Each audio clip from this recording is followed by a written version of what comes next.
ईश्वर ने अनमोल रत्न गिनती के ही बनाए हैं। उन रत्नों में सबसे कीमती आज हमारे बीच में आए हैं। जी हाँ भाइयों, जिस तरह गंगा, यमुना और सरस्वती इन तीनों नदियों का संगम प्रयागराज में होता है, ठीक उसी तरह वक्तृत्व, कर्तृत्व और नेतृत्व की इस त्रिवेणी का आगमन आज हमारे बीच में हुआ है।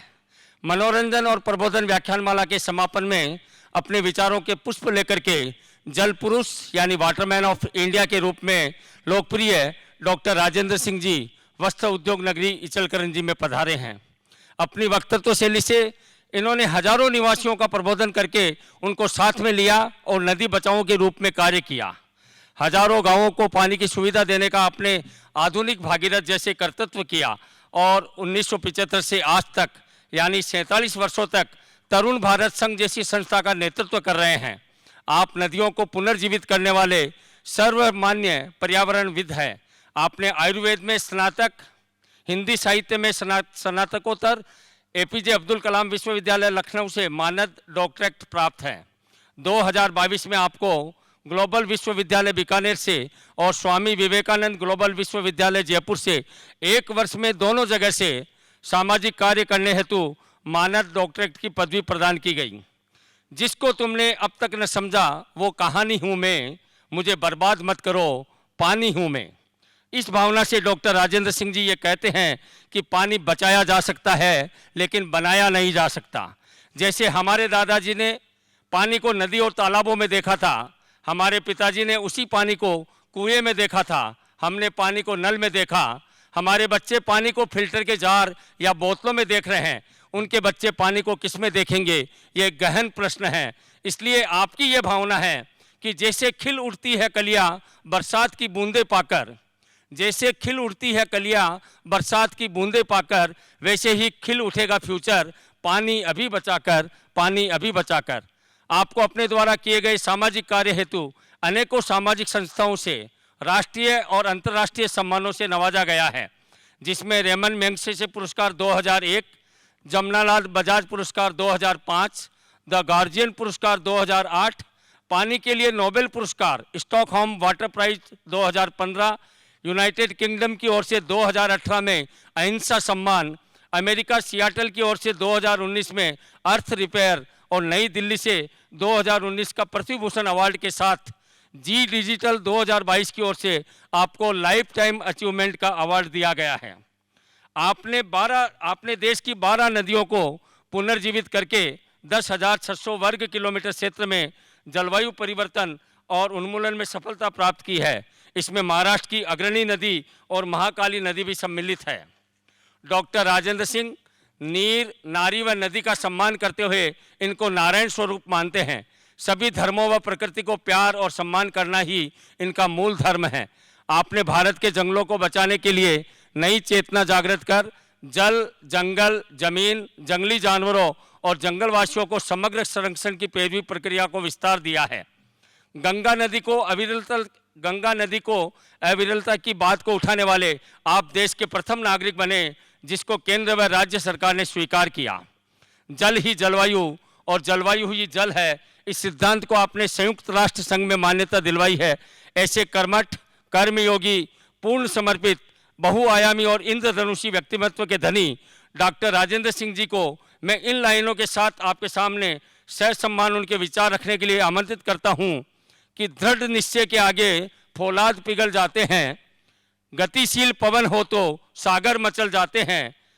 यदि कर्म के प्रति सच्ची लगन हो हृदय में तो कार्यशील भुजाओं से इतिहास बदल जाते हैं। और ऐसे ही इतिहास बदलने वाले वाटरमैन डॉक्टर राजेंद्र सिंह जी को मैं आज आमंत्रित करता हूं आपके सामने अपने विचार रखने के लिए।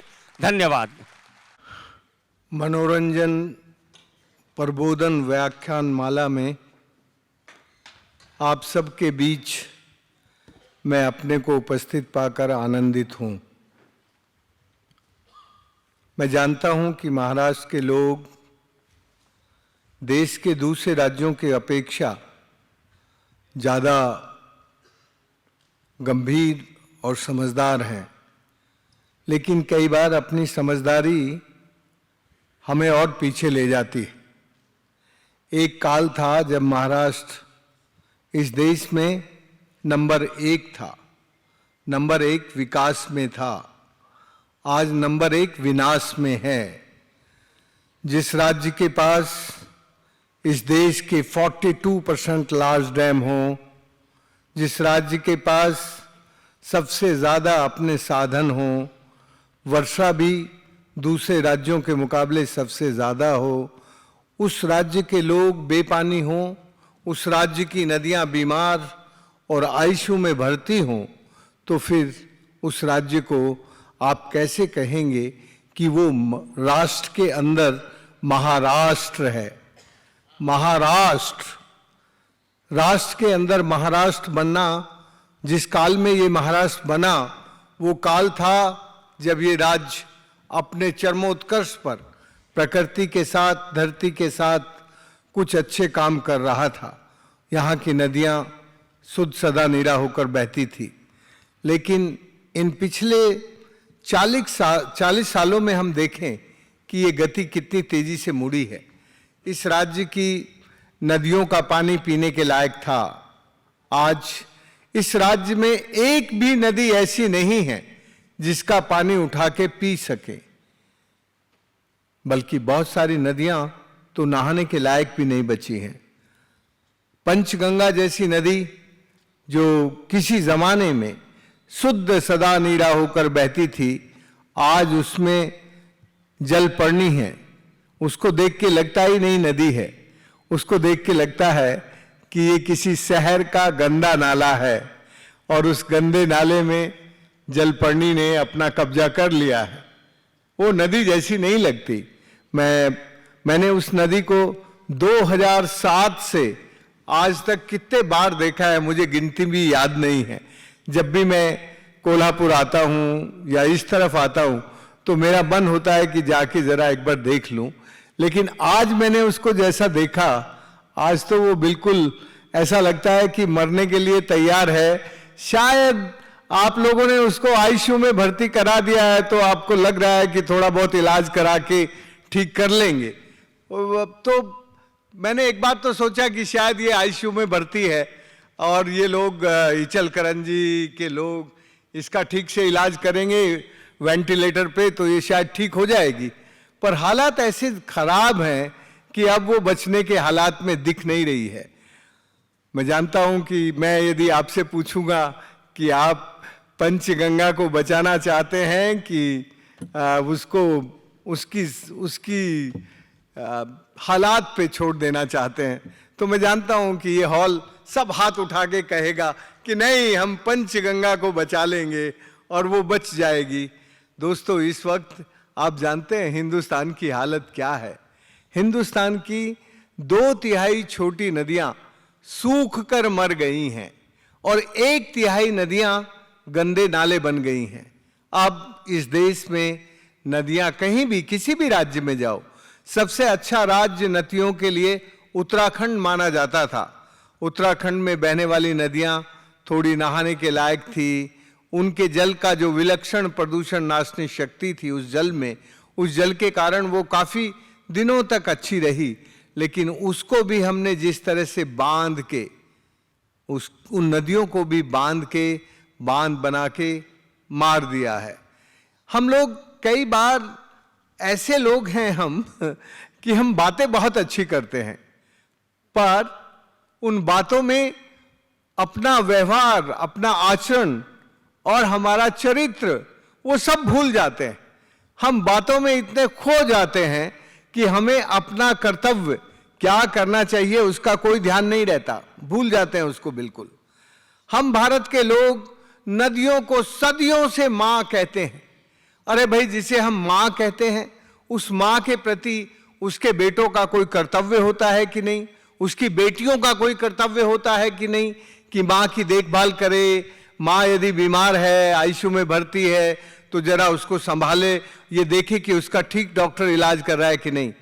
दोस्तों, आज हिंदुस्तान में नदियां बीमार हैं और उसके इलाज के लिए जो डॉक्टर लगाए हैं, ज्यादातर नदियों का इलाज करने वाले ब्यूटी पार्लर हैं। ज्यादातर आप अपनी पूना की नदियों का देखें, पूना की नदियां जो बीमार हैं, मूला मोथा, उनकी हालत बहुत गंभीर है।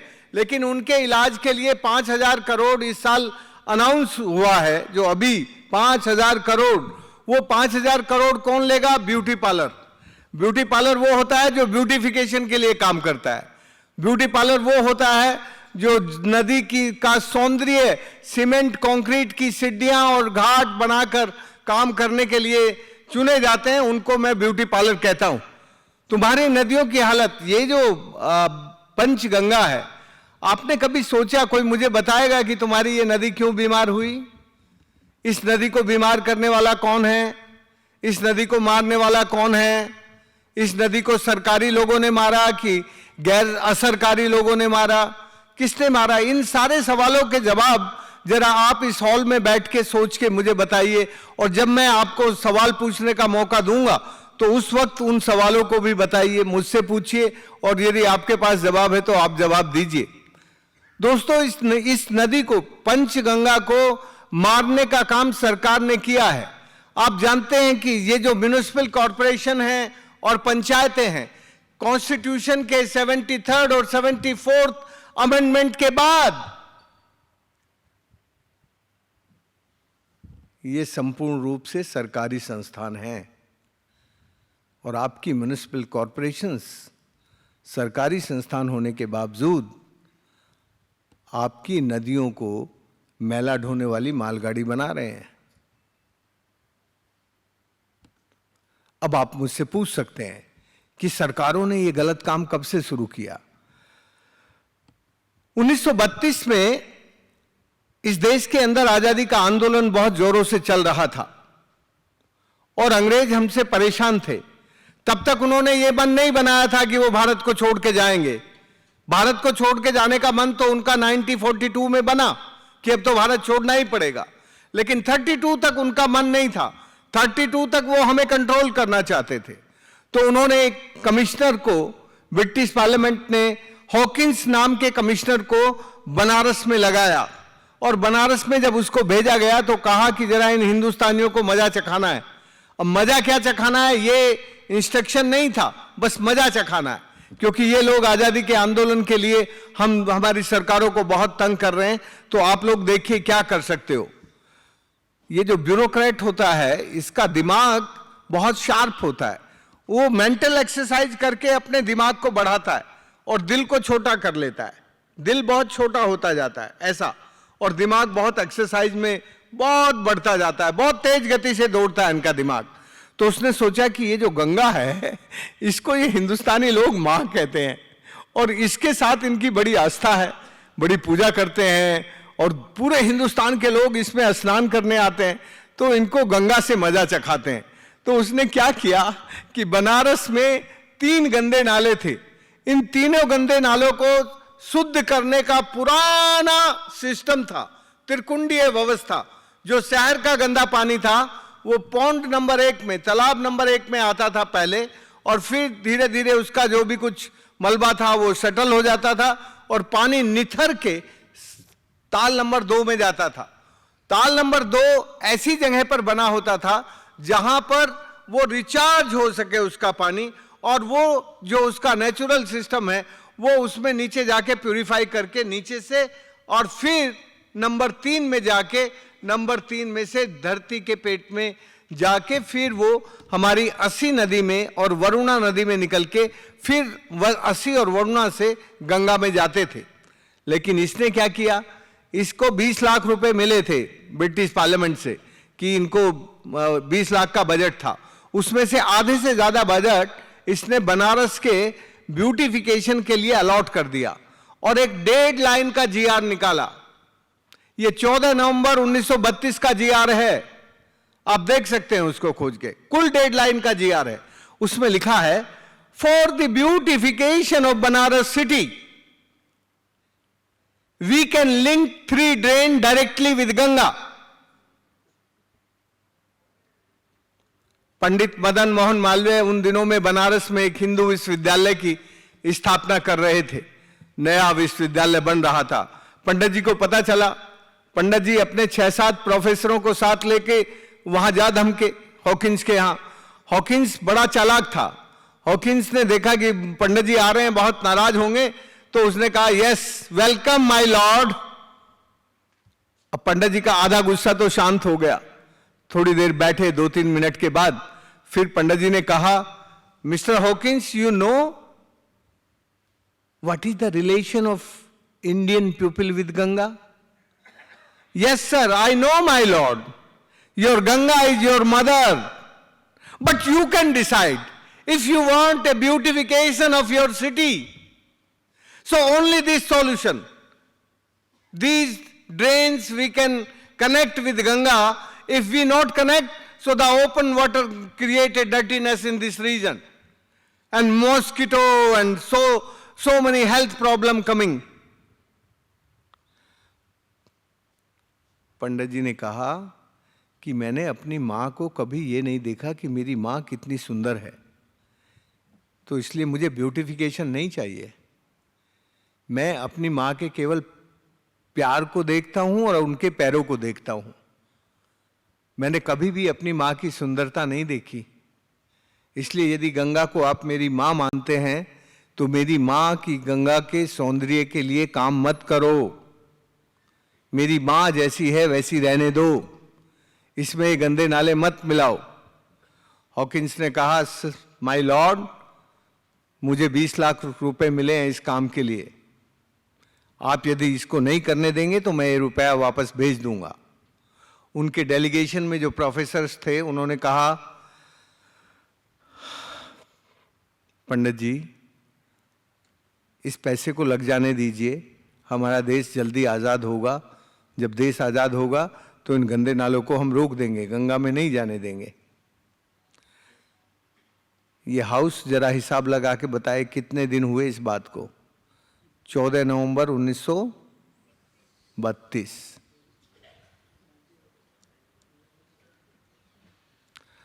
और केवल वो गंगा की कहानी नहीं है, कोई भी राज्य करने वाला राज्य आदेश पूजा के पानी में और पीने वाले पानी में यदि वो मलमूत्र मिलाने का आदेश देता है तो वो केवल एक गंगा के लिए सवाल नहीं था।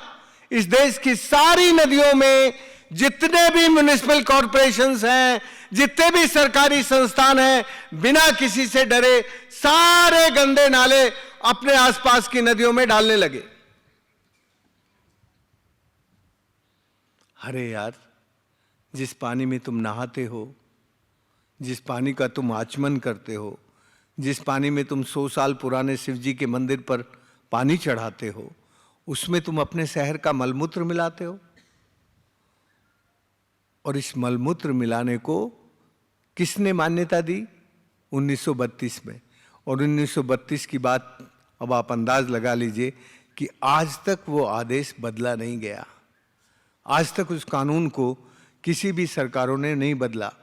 और ऐसी सरकारें भी आई जो संस्कृति के नाम पर राज चलाती हैं, और ऐसी सरकारें भी आई जो सेकुलर बनने के नाम पर राज चलाती हैं।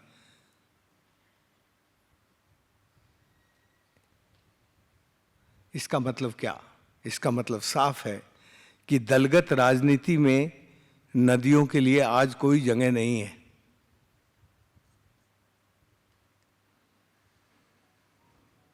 अभी थोड़े दिन पहले की बात है, सितंबर, अगस्त 2022। अगस्त 2022 में मुझे आपकी सरकार महाराष्ट्र ने बुलाया अमृत महोत्सव में भाषण देने। जैसे आज आपने बुलाया ऐसे ही सरकार ने बुलाया। मैं गया, वहाँ आपके मंत्री, कैबिनेट के बहुत सारे लोग सब थे, क्योंकि वो सरकारी कार्यक्रम था। सरकारी कार्यक्रमों में सब होते हैं। और जैसी मेरी आदत है साफ साफ सीधे बोलने की, वैसा मैंने बोलना शुरू किया कि भाई आप काहे का अमृत महोत्सव मना रहे हो? तुमने कौन सा अमृत बना दिया? मैं तो 2 अमृत जानता हूं। मैं 2 अमृतों को जानता हूं। एक तो भारत की आजादी, वो हमारे लिए अमृत है, और दूसरा भारत का संविधान। ये 2 अमृत तो हमारे लिए हैं, जो हमें मिले हैं, जो हमने बनाए हैं, जिनके लिए हमने काम किया है। लेकिन उसके बाद तीसरा अमृत कौन सा है जिसके अमृत उत्सव को आप मना रहे हैं? तो एक मंत्री, बहुत सीनियर मंत्री थे, उन्होंने मुझसे पूछा कि आप बताइए कि फिर हम इस अमृत महोत्सव को कैसे मनाएं।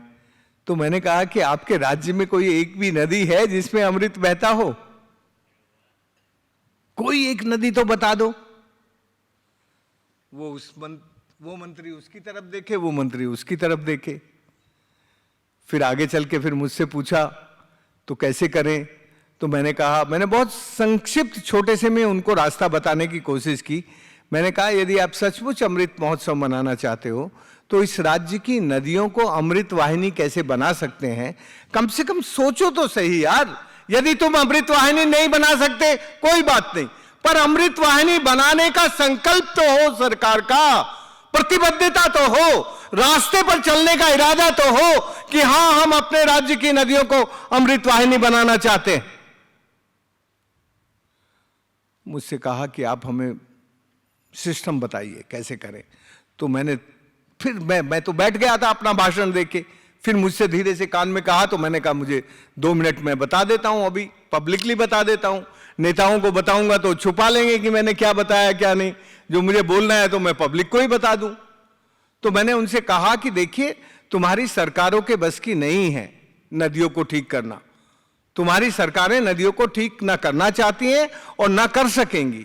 यदि सचमुच आप नदियों को ठीक करना चाहते हैं तो एक तरफ सरकारी ढांचा है, क्योंकि सब पैसा तुम्हारे हाथ में है, पावर तुम्हारे हाथ में, सब कुछ तुम्हारे हाथ में, इसलिए सरकार तो उसमें लगेगी। पर सरकार सचमुच काम नहीं करती है, सरकार काम करना भी नहीं चाहती है, तुम्हारे अफसर नहीं करना चाहते। तो इसमें कुछ असरकारी लोग चाहिए जो ऑर्डर की इंतजार नहीं करते, जो दिल से काम करना चाहते हैं, ऐसे लोग चाहिए। और उनकी संख्या बराबर हो, जितने तुम्हारे सरकारी लोग हैं उतने ही हमारे असरकारी लोग हो। तो उनका, आप जानते हैं क्या असरकारी लोगों को? मैंने कहा हाँ मैं जानता हूं। मुझसे लिस्ट मांगी गई। मैंने जितने उनके विभाग हैं, नदी से संबंधित 24 विभाग हैं। महाराष्ट्र में नदी से संबंधित 24 विभाग हैं। तो मैं जानता था ये सब इनके प्रिंसिपल सेक्रेटरी को उसका मेंबर बनाएंगे। तो मैंने 25 नाम अपनी तरफ से उनको दे दिए कि ये 25 हमारे रखिए, एक आदमी ज्यादा रख लीजिए और बाकी आपके 24 हैं। तो उन्होंने अपने तो 24 रख लिए और हमारे सारे नाम काट के उसमें से कुल 8 नाम रखे। उसमें से एक बैठे हैं तुम्हारे बीच में, अनिकेत लोहिया, ये उस राज्य समिति के सदस्य हैं। एक ही है ना, और तो कोई नहीं है यहाँ? हाँ, अनिकेत ही है। तो 8 लोग रखे। मैंने कहा कि भाई ये तो बिल्कुल न्याय नहीं है। आपके साथ ये तय हुआ था कि हम लोग बराबर बराबर रहेंगे, सरकारी लोग भी और असरकारी लोग भी, दोनों बराबर रहेंगे तो ठीक से हो जाएगा। पर उन्होंने कहा नहीं नहीं, आपके असरकारी लोग जो है ना वो हम पर भी असर डालेंगे और वो हमें करने नहीं देंगे कुछ काम। तो आपके असरकारी तो थोड़े से 1/4 भी रहेंगे तो भी चलेगा। तो उन्होंने 1/4 हमारे लोग रखे। लेकिन मैं तुम्हें खुशखबरी बताना चाहता हूं, इन 1/4 लोगों ने सरकार को 3 GR बनवाए हैं। पहला GR तो यह है कि जिले का जो कलेक्टर है वो ये जो चला जाणू या नदीला, इसका कार्यक्रम का नाम है चला जाणू या नदीला।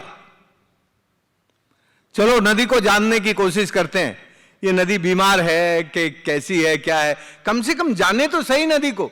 इसलिए इसका नाम भी मैंने बहुत सिंपल रखा, चला जाणू या नदीला। मैंने अमृत वाहिनी नहीं रखा उसका नाम। मैंने कहा मुझे पता है ये अमृत वाहिनी नहीं बना सकते, तो मैं अपना क्यों इतने बड़े नाम दे दूं। मैंने कहा पहला काम नदी को जानने की कोशिश करो। इसमें उन्होंने पहले GR में जो समितियां बनाई, उन समितियों में हर नदी पर कलेक्टर और उनके 2-3 अधिकारी और 2-3 जल प्रहरी। जल प्रहरी आपके यहां वो है, क्या नाम उनका, संदीप इचलकरन जी, संदीप चौड़ंकर, मुझे दिख नहीं रहे अब तक, तो मेरे साथ थे वो। कहीं गायब हो गए? हाँ, वो आपके जल प्रहरी हैं। तो अच्छे लोग जो लड़ सकते हैं सरकार से और सरकार से काम करवा सकते हैं, वैसे लोगों को ही हम लोगों ने नोटिफाइड करके उनके साथ जोड़ने की कोशिश की। हमने इसमें ऐसे लोगों को जो चेहरा दिखाने के लिए आते हैं ना, फोटो खिंचवाने के लिए, ऐसे लोगों को नहीं रखा। ऐसे लोगों को रखा जो सरकार से थोड़ा लड़ा के कुछ काम करवा सकें। तो जहां के कलेक्टर ठीक ठाक थे, उन सब ने इन 6-7 महीने में मोर देन 60% काम पूरे कर लिए। काम क्या था? काम यह था कि नदी की बीमारी जानना, और नदी कहां से बीमार हो रही है, कैसे बीमार हो रही है, कौन सी इंडस्ट्री उसको बीमार कर रही है, कौन से नाले उसमें आ रहे हैं, और कैसे उसमें ड्राउट और फ्लड आता है, कब वो नदी सूख जाती है और कब नदी में उसमें बाढ़ आती है। इन सारे मसलों का अध्ययन करने के लिए पहले तो सरकार ने हमें कुल 26 जनवरी तक का समय दिया था। फिर मैंने कहा, अच्छा ये काम इतनी जल्दी नहीं होते हैं, तुम्हारी हिस्ट्री तो बदल जाती है। एक मुख्यमंत्री बदला तो तुम्हारे राज्य की हिस्ट्री बदल जाती है। मुख्यमंत्री को बदलने में कितनी देर लगती है? तो थोड़ी देर में बदल जाता है। पर यह तो भूगोल बदलने का काम है। नदी को ठीक करना इतना आसान नहीं है। यह हिस्ट्री बदलने जैसा आसान काम नहीं है। यह भूगोल को बदलने का काम है। तो इसमें थोड़ा समय लगेगा। तो खैर, अब तो हमारे हाथ में समय आ गया। ये पूरा साल हम इसमें पूरी बीमारी को डायग्नोस करके रिपोर्ट देके इस पूरे साल में रिपोर्ट तैयार होंगी उसकी। दोस्तों, अब सरकार पे तो हम डंडा चला सकते हैं, लेकिन हमें अपने सिर पर डंडा कब चलाएंगे हम? सरकार पे डंडा चलाना आसान है, उसको तो हम डंडा चला लेंगे, लेकिन जब तक हम अपने सिर पर खुद डंडा नहीं चलाएंगे, जब तक हम अपने सिर पर सेल्फ डिसिप्लिन इंपोज नहीं करेंगे, तब तक आपकी नदियां ठीक नहीं हो सकती। तो इचलकरंजी को मैं समझता हूं कि साहू जी महाराज ने जब यहां ये टेक्सटाइल शुरू किया और आपके गौरपुर सरकार ने जब इसको थोड़ा अलग तरह से बनाने की कोशिश की, तो उन्होंने सबसे पहले यहां पानी कैसे हो, पानी का इंतजाम किया, पानी के लिए काम किया, और पानी का काम करने के बाद तब टेक्सटाइल का काम यहां शुरू हुआ। इस टेक्सटाइल के काम में यदि ठीक से देखा जाए तो कुछ केमिकल हैं जिनको ट्रीट करना, जिनको रिट्रीट करना, जिनको ठीक करना इम्पॉसिबल है। उसमें क्रोमियम है, उसमें HCl है, बहुत सारे कंटेंट ऐसे हैं जिसको हम ठीक कर ही नहीं सकते। और ये झूठ दिखाने के लिए STP, ATP लगाते रहते हैं, क्योंकि STP, ATP जो मॉडल है वो अप्रूव है, तो वो काम करता है कि नहीं करता है, उससे कितना BOD, COD वगैरह वगैरह ठीक होता है नहीं होता है, इसको कोई नहीं देखता। बस उसको STP को लगाने में, ATP को लगाने में सरकार से पैसा लेके आते हैं और खर्च कर देते हैं, और बस फिर वो चलाते भी नहीं और चलता भी नहीं। तो यदि ऐसा काम होगा तो तुम्हारी ये पंचगंगा नहीं बच सकती। कोई माई का लाल नहीं है कि इस पंचगंगा को पुनर्जीवित कर दे। मैंने जिन नदियों को पुनर्जीवित किया, उनके ये टेक्सटाइल, शुगर इंडस्ट्री, ये जो इस तरह के पॉल्यूटेड कंटेंट्स हैं, वो मेरी नदियों में नहीं आते। ना हमारी सांगली वाली नदी में आता, ना महाकाली में आता, और जो हमने राजस्थान में 8-7 नदी की हैं, वहाँ उस तरह का कॉम्प्लिकेशन नहीं है। वहाँ केवल पानी की कमी थी।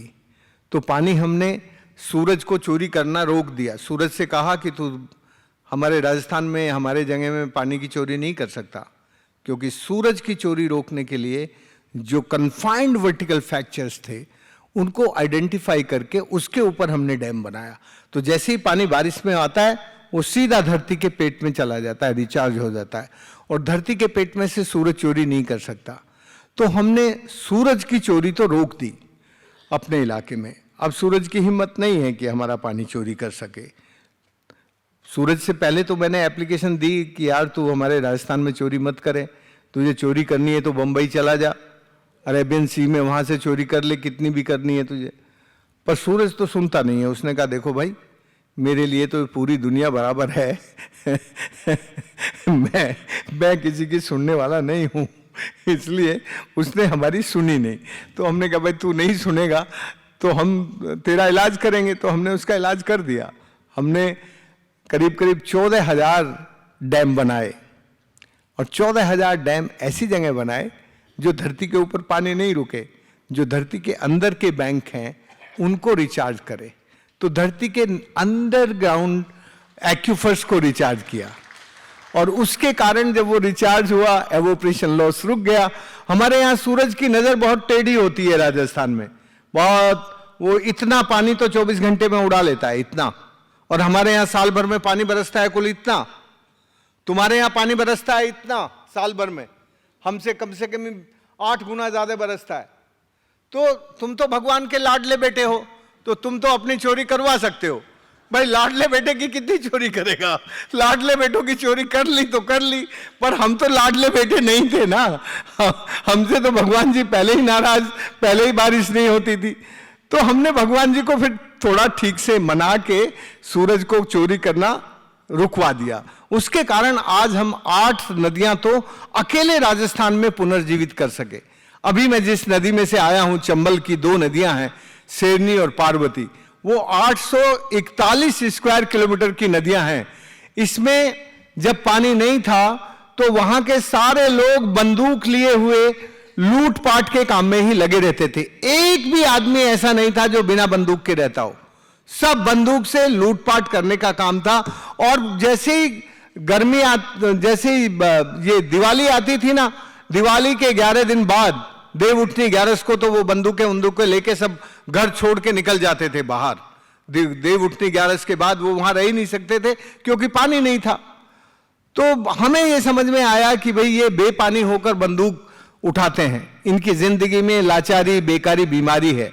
ये डकैत नहीं है। डकैत तो आजकल दिल्ली बंबई में रहते हैं, वो बेचारे सचमुच डकैत नहीं है।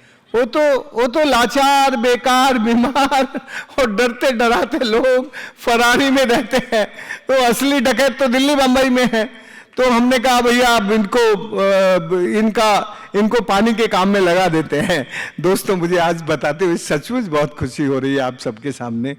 हमने करीब करीब 2,500 ऐसे लोगों को जो केवल बंदूक के सहारे जीते थे, उनको बंदूक छुड़ा के खेती करने के काम में लगा दिया। मैं 2-3 मिनट लेके बंदूक कैसे छूटी उसकी कहानी सुना देता हूं। बात ऐसी है कि हमारा अलवर जिले में काम बहुत अच्छे से, बहुत जल्दी इस्टेब्लिश हो गया था। तो हमें लोग जानने लगे थे कि यार देखो उन लोगों ने वहां अलवर जिले में इतना इतना नदियों में बहा दिया, पानी सब हो गया।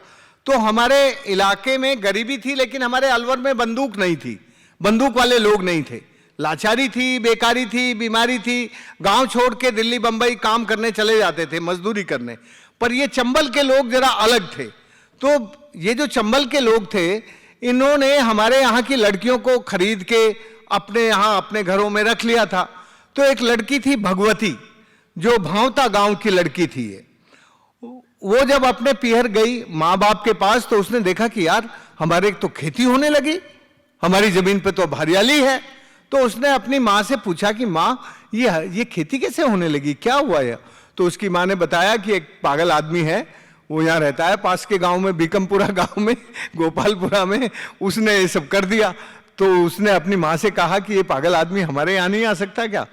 तो उसकी माँ ने कहा नहीं, आदमी तो पागल है, वो तो बुलाएगी तो आ जाएगा, वो पूछता पाछता नहीं है, तू भेज दे किसी को, तो वो आ जाएगा तुम्हारे यहाँ। तो ये जो भगवती थी, जब ये वापस घर चली गई तो उसने अपने इलाके के 3 बूढ़े लोगों को भेजा।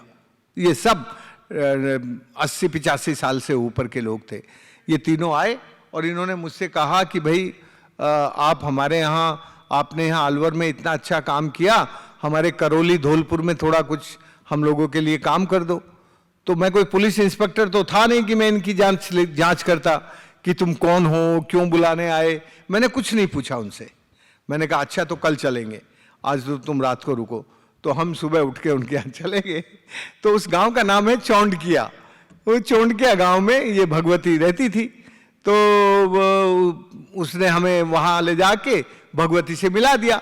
भगवती ने कहा कि देखो ये हमारी करीब 150 बीघे जमीन थी, वो 150 बीघे जमीन है, पर उसमें कुछ होता नहीं और मिट्टी भी नहीं है उसमें, उसमें पत्थर हैं, केवल पथरीली मिट्टी है, और हमें कुछ पानी वानी का इंतजाम हो जाए तो हम यहाँ रह जाएं गांव में। तो मैंने कहा हो जाएगा, पर तू करेगी कैसे? तो बोली मैं तो अकेली ही हूँ, मैं कैसे करूँगी? तो फिर मुझे एक बात सूझी, मैंने कहा तू 10 घंटे काम करेगी कि नहीं करेगी? उन्होंने कहा हाँ 12 घंटे करूँगी। तो मैंने कहा तू 12 घंटे काम कर और 2-4 बुढ़िया कोई और ढूंढ ले जो हो जाए तेरे साथ। तो मेरे मुंह से धीरे से, पता नहीं कैसे, वैसे मैं पूछता नहीं हूं, पर मैंने पूछा तू अकेली क्यों है? तो फिर उसने थोड़ी नीचे को गर्दन की और फिर उसने धीरे से कहा हाँ वो कभी कभी आता है सुबह के वक्त 1-2 घंटे के लिए, पर वो पता नहीं कहाँ रहता है। मैं समझ गया कि वो क्या कह रही है। तो इस औरत ने, भगवती ने, आप ताज्जुब करेंगे कि एक पूरा, एक इधर की पहाड़ी से उधर की पहाड़ी तक उसको बांध को बना दिया। हमने भी उसमें मदद की, थोड़े मशीन भी, थोड़ी ट्रैक्टर वैक्टर भी लगाए, और वो बनने के बाद फॉर्चुनेटली अच्छी बारिश हो गई उस साल। और बारिश होते के साथ जो ऊपर की मिट्टी थी ना, जहाँ से उन्होंने खोदी थी, तो थोड़ी सी मिट्टी उसकी ज़मीन पे, वो जो पथरीली ज़मीन थी उस पर थोड़ी मिट्टी आ गई इतनी। तो उस मिट्टी में उसने क्या किया, जैसे ही पानी सूखा तो उसने सरसों बखेर दी, उसमें बहुत अच्छी सरसों हो गई। तो जब बहुत अच्छी सरसों हो गई तो सबसे पहले वो सरसों बेच के अपने पति के लिए एक 5 रंग का साफा, पचरंगा साफा कहते हैं उसको, वो बहुत ही सम्मानजनक होता है और वो खास लोगों को बांधा जाता है, पचरंगा साफा और सफ़ेद धोती और सफ़ेद कुर्ता ले आई और मुझे संदेश भिजवाया कि आप उस तारीख को सुबह 4 बजे आ जाना। तो मैं अपने 2-3 लोगों को साथ लेके मैं चला गया। सुबह 4 बजे जाके, हम पास का एक गांव था खजूरा, तो इतनी दूर मैं अपने वहाँ से नहीं जा सकता था, तो मैं खजूरा में, गांव में पास में रुक गया। सुबह 4 बजे हम लोग 2-3 किलोमीटर पैदल चल के उसके घर पहुँचे। उसके घर पहुँचे तो 15-20 लोग बंदूकों से, राइफलों से लैस उसकी झोंपड़ी के चारों तरफ। तो पहले तो हमारे मन में आया कि यार इसने हमें 4 बजे क्यों बुलाया, यार ये इतने सारे बंदूकधारी सब लोग क्यों? फिर हमने सोचा कि बुलाया होगा यार, चलते हैं ना। तो हम उसके घर में घुस के, उसने देखते के साथ वो सब शांत हो गए और वो उसकी जो वो भगवती थी, एक बड़े सुंदर से थाल में, पीतल की थाली में रख के वो तीनों कपड़े, और वो लोग बैठ गए, सब खाट थी, खाटों पे बैठ गए, और उसने ऐसे मुझे इशारा किया, बोली भी नहीं मुझसे, इशारा किया। तो मैं समझ गया कि वो क्या कर रही है। तो उसका पति, इतनी लंबी लंबी मूछें और इतनी बड़ी बड़ी आंखें, और बड़ा उसको देख के ही कोई आदमी तो, कई तो उसको देख के ही डर जाए। तो मैं समझ गया कि ये उसको देने के लिए कह रही है, तो मैंने वो कपड़े उसको दिए। आप ताज्जुब करेंगे, ये जो मिनट है, 2 मिनट, ये तो मेरी जिंदगी में भी बहुत कुछ सिखाती है। 2 मिनट तो वो ऐसे ही उस थाली को लिए खड़ा रहा, और 2 मिनट के बाद उसकी आंखों से आंसू की धारा बहने लगी, और उसने वो थाली तो साइड में रख दी खाट के ऊपर, और वो जो राइफल थी उसकी, उस राइफल को यूं करके कहने लगा कि इस राइफल ने मेरी जिंदगी में मुझे लानत दिलाई है, आज ये मुझे कपड़े पहना रही है। मैं 12 साल हो गए शादी हुए, इसके लिए कभी कोई इतना सा भी कपड़ा लेके नहीं आया, और इसने जरा सी मेहनत करके मेरे लिए कपड़े लेके आई है, और अपने लोगों से कहा कि अब मैं बंदूक नहीं चलाऊंगा।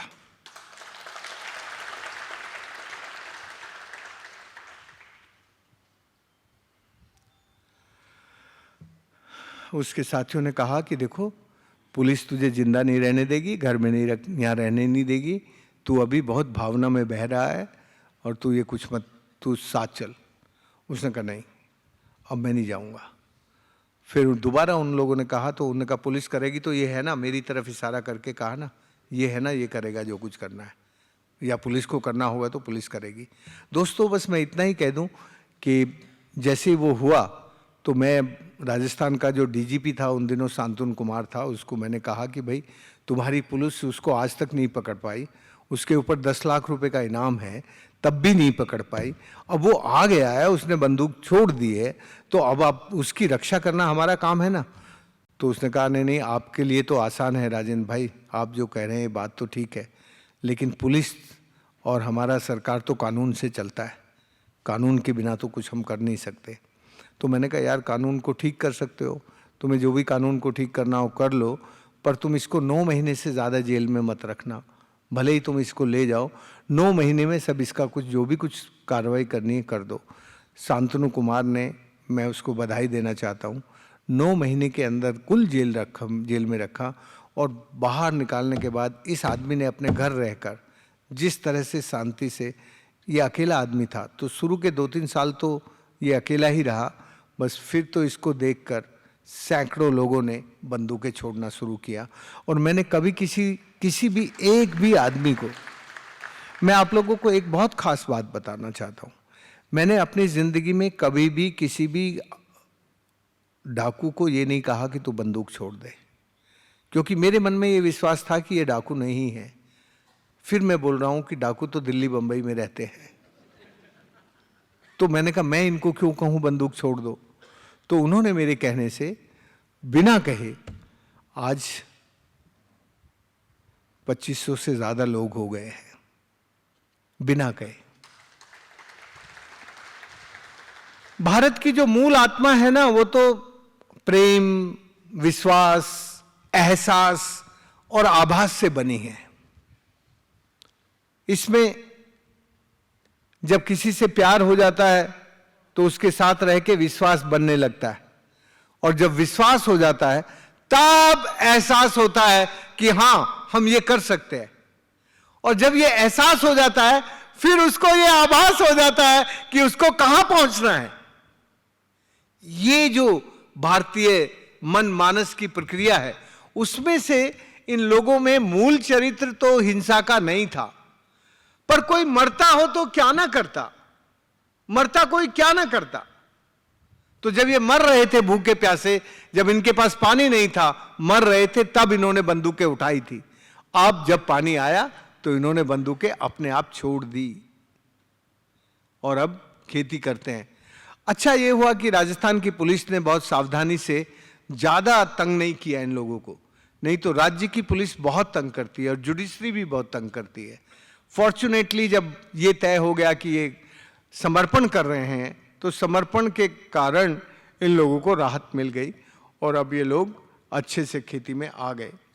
दोस्तों मैं यही कहना चाहता हूं कि यदि आप पंचगंगा को देखें तो पंचगंगा का काम इतना कॉम्प्लिकेटेड नहीं है जितना कॉम्प्लिकेटेड हमारी राजस्थान की नदियों को, जहां सबसे कम बारिश होती है, वहां की नदियों को जिंदा किया हो। और वहां तो समाज भी वैसा था, आप समझ गए मैं क्या कह रहा हूं, कैसा समाज था, जो बिल्कुल मरने को तैयार था। और जो मरता है वो दूसरों को भी मारता है, जो जिंदा रहना चाहता है वो दूसरों को नहीं मारता, वो तो फिर जियो और जीने दो सिखाता है, जियो और जीने दो।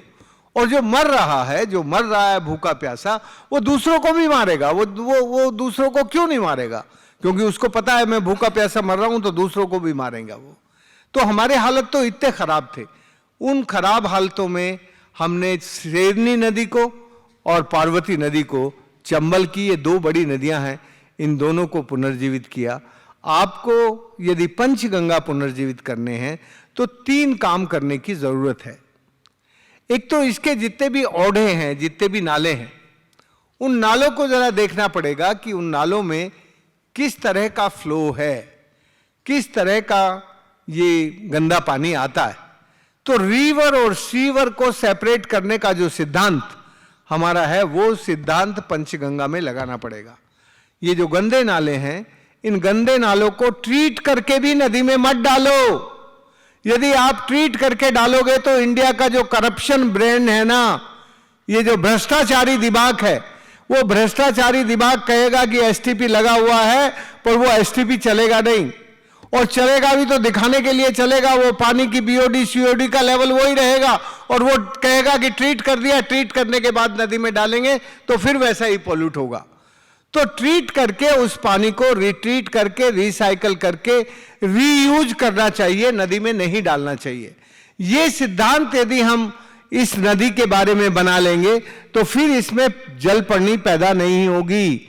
जलपर्णी वहां पैदा होती है जहां बहुत सारे ये जो नाइट्रेट्स वगैरह हैं और बहुत सारे ये जो बायो केमिकल्स हैं उन इलाकों में ये पैदा होती है। तो इस नदी में जो हालत है पानी की वो ठीक नहीं है, इसलिए ये पैदा हुई है। यदि ये ठीक होती तो इसमें इतनी जलपर्णी पैदा नहीं होती। तो अभी मैंने देखा कि जलपर्णी को ठीक करने के लिए, निकालने के लिए बहुत लोग लगे हुए हैं, आप में से थोड़ी थोड़ी काम रोजाना करते हैं कुछ लोग जाके, पर इस तरह से जलपर्णी खत्म नहीं होती। जलपर्णी को कभी भी केमिकल डाल के खत्म नहीं किया जा सकता। जलपर्णी को यदि ठीक करना है तो फिर पानी को ठीक करना पड़ेगा। ये जो पानी है, जब पानी साफ हो जाता है तो फिर जलपर्णी उसमें जन्म नहीं लेती। जलपर्णी वहां जन्म लेती है जहां का पानी पॉल्यूटेड होता है। तो इस नदी का पानी जलपर्णी को जन्म देने वाला बना हुआ है। जब ये पानी शुद्ध होगा तब उसमें से जलपर्णी बनना बंद होगा। तो जब तक हम गंदे नाले इसमें मिलाते रहेंगे तब तक ये आपकी नदी ठीक नहीं होगी। और इसमें जिस तरह का पानी है, अब सारा पानी आपकी कैनाल सिस्टम में ऊपर से चला जाता है। तो जब आप नदी के पानी को अपने कैनाल सिस्टम में ले जाते हैं तो नदी में तो पानी आता नहीं है। आजकल भारत की नदियों में जो नदी का फ्लो है, यदि आप गंगा और यमुना को देखें तो गंगा और यमुना में एक भी बूंद पानी गंगा का और यमुना का नहीं आता नीचे, शहरों का गंदा पानी आता है। यही हालत तुम्हारी पंचगंगा की है। पंचगंगा का जो क्लीन वाटर है, जो निर्मल जल है, वो उसमें बह के नहीं आता, केवल शहरों का गंदा पानी आता है। तो जब इस नदी में नदी का पानी आएगा वर्षा का, तब ये नदी पुनर्जीवित होगी। और उस पानी को पुनर्जीवित करने के लिए आपको ये सोचना पड़ेगा कि इस नदी का जो इन्वायरमेंटल फ्लो है, इस नदी की जो अविरलता है, उस अविरलता को सुनिश्चित कराने का काम हो।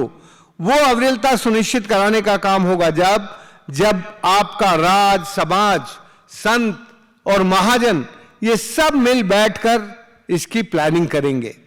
मैं जानता हूं सबसे कमजोर काम आपके जिले का है।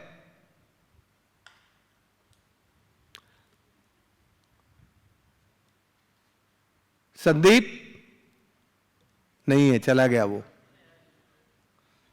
मैं ये बात गलत कह रहा हूं कि ठीक कह रहा हूं?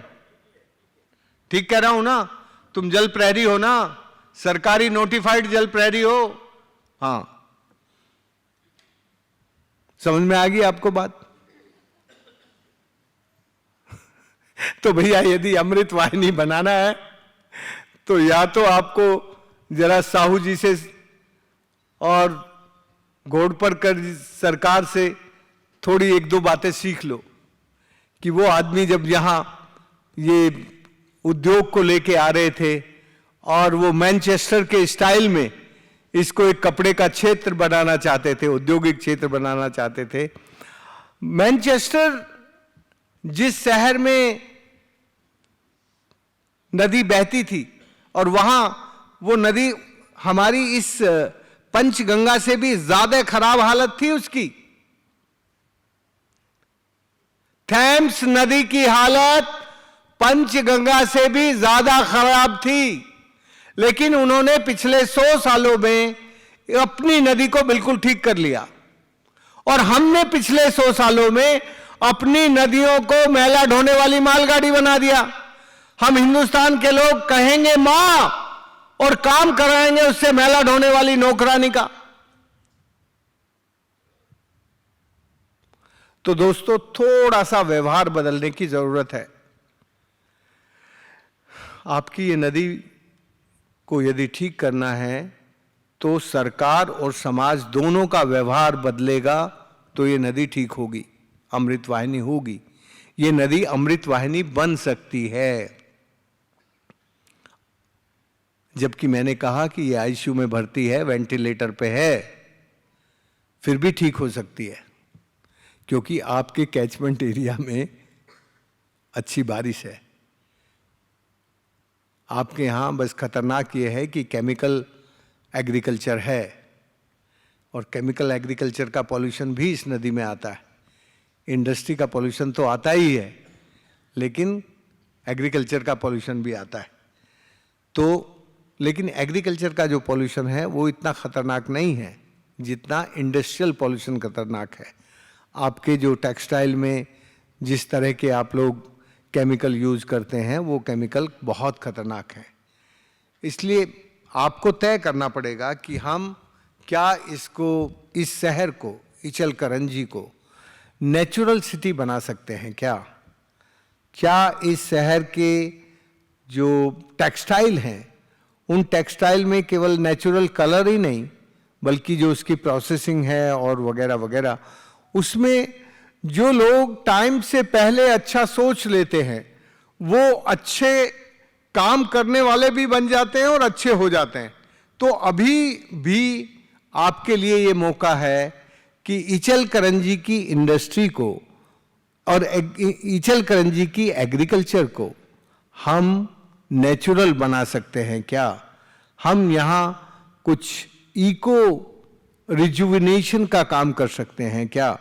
वो यदि आप लोग सोचेंगे तो फिर आपकी पंचगंगा ठीक होगी। अन्यथा इस तरह के इंडस्ट्रियलाइजेशन में, इस तरह का जिस तरह का इंडस्ट्रियलाइजेशन इसमें है उससे आपकी ये नदी बीमार होके ठीक होने वाली लगती नहीं है। आप मुझसे कह सकते हैं कि राजेंद्र भाई यदि थेम्स नदी हमसे ज़्यादा खतरनाक और गंदी थी वो कैसे ठीक हो गई। एक तो वहाँ का जो रेनफॉल सिस्टम है वो हमारे इस इलाके की तरह इरेटिक नहीं है। इस इलाके में आपके यहाँ के जो रेनफॉल सिस्टम है वो बहुत इरेटिक है। एकदम से कभी ज़्यादा बारिश हो जाती है, कभी बारिश होती नहीं है, सूखा रहता है। लेकिन यूरोप की बारिश हमारी बारिश से थोड़ी अलग है। यूरोप में तो अब इरेटिक होनी शुरू हुई है पिछले 3-4 सालों से, नहीं तो यूरोप में बहुत ही नॉर्मल छोटी हल्की हल्की बारिश होती रहती थी जो सदैव वहाँ के एक्यूफर्स को रिचार्ज करती है और नदी के फ्लो को बना के रखती है, मेंटेन करके रखती है। हमारे यहाँ के फ्लो सूख जाते हैं, मर जाते हैं। इसलिए आप लोग जरा सोच लें। मैं आज किसी जगह बोल रहा था, क्या नाम था उस जगह का, समाजवादी प्रबोधनी में बोल रहा था। वहाँ मैंने उन लोगों से सबसे निवेदन किया कि भाई देखो, यदि आप लोग सब जुट जाएं, ये जो नदी का काम है ये राज, समाज, महाजन और संत सबका साझा काम है, इसमें सबको ही जुटना पड़ेगा। इसलिए आप इसके लिए एक बातचीत करके, यदि सरकार इसकी पब्लिक हियरिंग नहीं कर रही है तो सरकार ने जो ये अमृत वाहिनी चला जानू या नदीला कार्यक्रम बनाया है उसमें भी तुम्हारी सरकार जरा ढीली है। जिले की सरकार, महाराष्ट्र सरकार नहीं, जिले की सरकार ढीली है।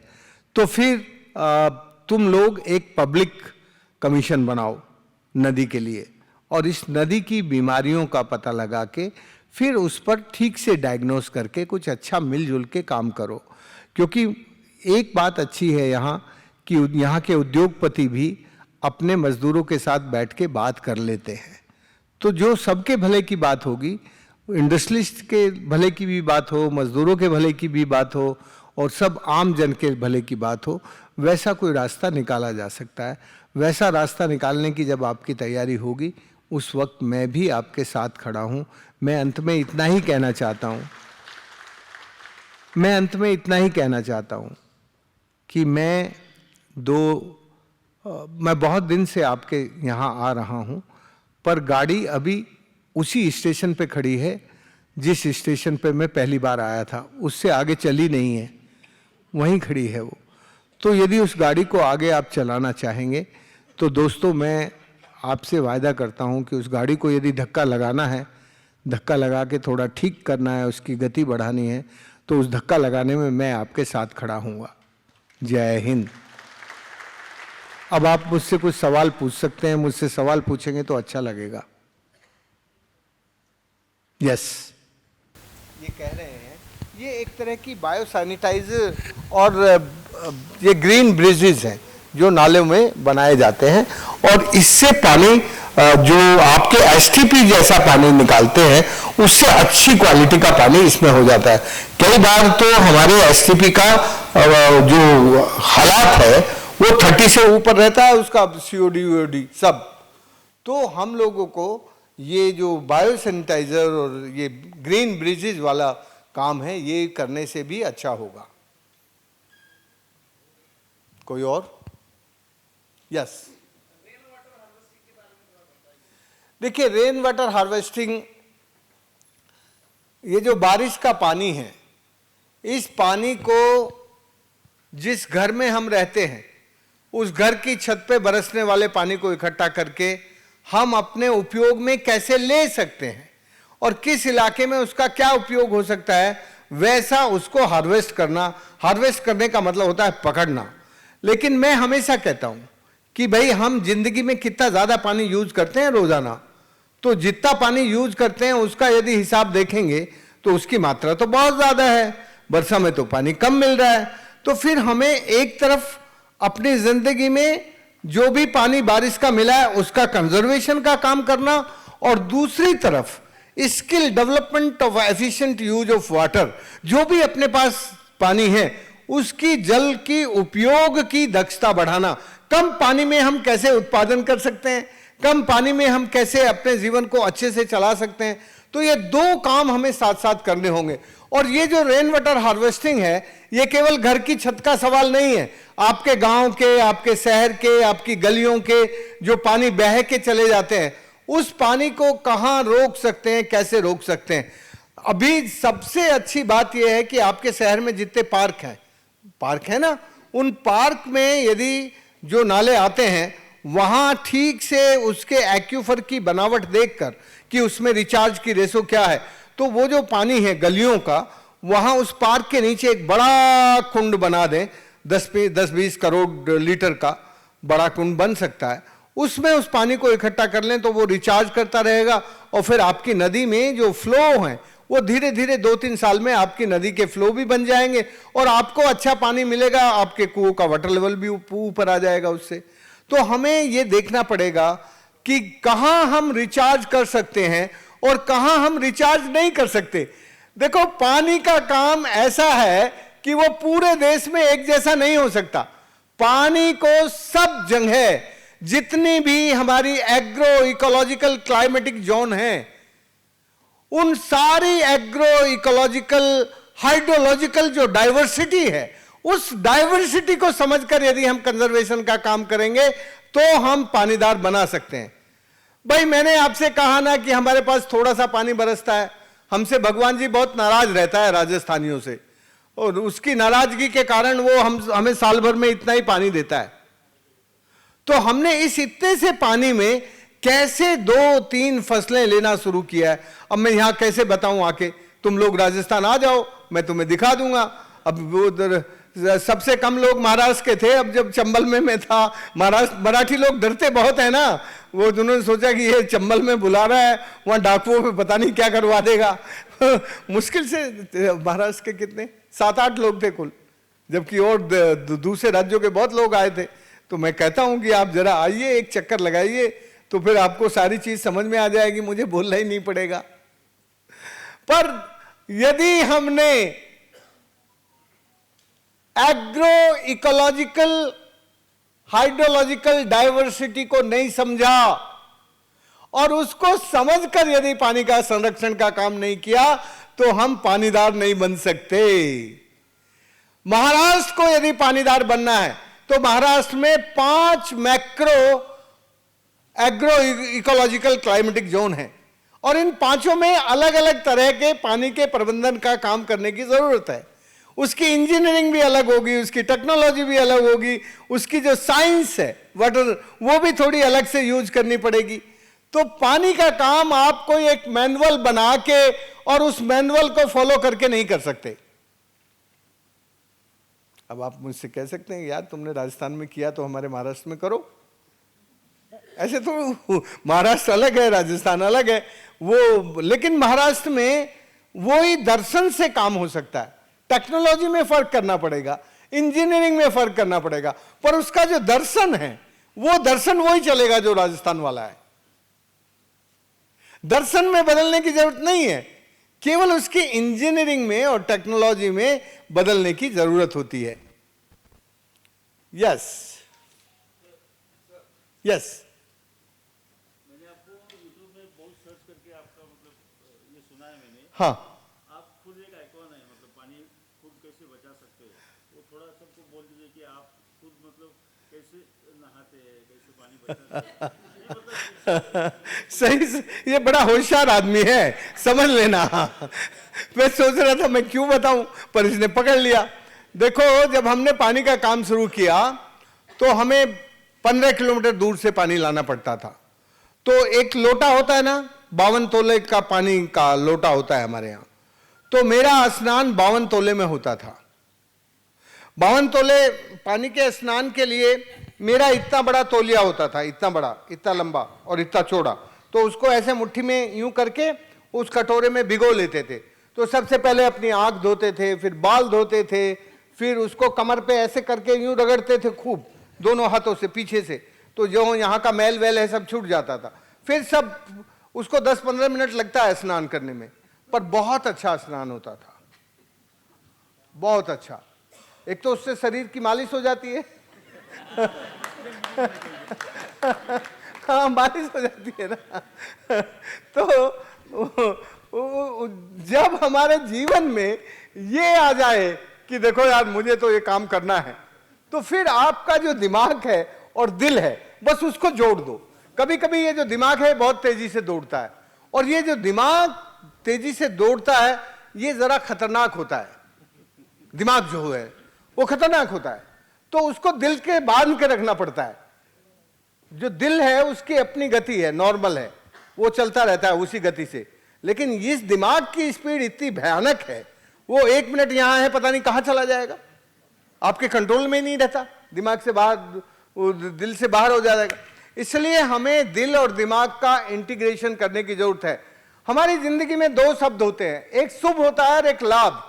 तो जब हम आप देखते हैं कि हमारा लाभ की तरफ क्या दौड़ता है, तो लाभ की तरफ हमारा दिमाग दौड़ता है और शुभ की तरफ हमारी आत्मा दौड़ती है। हमारी आत्मा कभी नहीं कहती कि तुम गलत काम करो, और वो तेजी से कोई काम नहीं करती। हमारी आत्मा के जो फ्लो हैं वो बहुत स्लो हैं, और हमारे ब्रेन के जो फ्लो हैं वो बहुत फास्ट हैं। तो ये जो फास्ट फ्लो है वो हमेशा रिस्की होता है। इसलिए मेरा कहना यह है कि साहू जी और तुम्हारा वो सरकार घोड़ पड़े सरकार, ठीक बोल रहा हूं? ये जो दोनों आदमी थे ये केवल लाभ के लिए नहीं करते थे, लाभ के तो लालची थे वो भी दोनों, पर वो शुभ पहले ढूंढते थे कि मेरी जनता के लिए, मेरे इलाके के लिए शुभ क्या है। तो शुभ और लाभ का संतुलन बना के जो आदमी चलता है वो सस्टेनेबिलिटी की तरफ मूव कर सकता है। जो शुभ है वो आपको ऐसी प्रक्रिया में डालता है जो सदैव नित्य नूतन निर्माण करते हुए आगे बढ़ाती है, और वो सबके भले के लिए होती है। उसको मैं सस्टेनेबल नहीं कहता, मैं उसको सनातन कहता हूं। सनातन का मतलब है चरे वेती आदि अनंतः, ना उसका आदि है ना अंत है, वो हमेशा चलती रहती है और बिगड़ती नहीं है। लेकिन आजकल जो हम कर रहे हैं उसका काम ही शुरू होता है विस्थापन से। सबसे पहले हमारा दिमाग विस्थापित होता है, डिस्प्लेस होता है, फिर लोग विस्थापित होते हैं, फिर हरियाली विस्थापित होती है, फिर मिट्टी विस्थापित होती है, फिर तो सब कुछ विस्थापित होने लगता है। और ये जो विस्थापन है ये बिगाड़ करता है।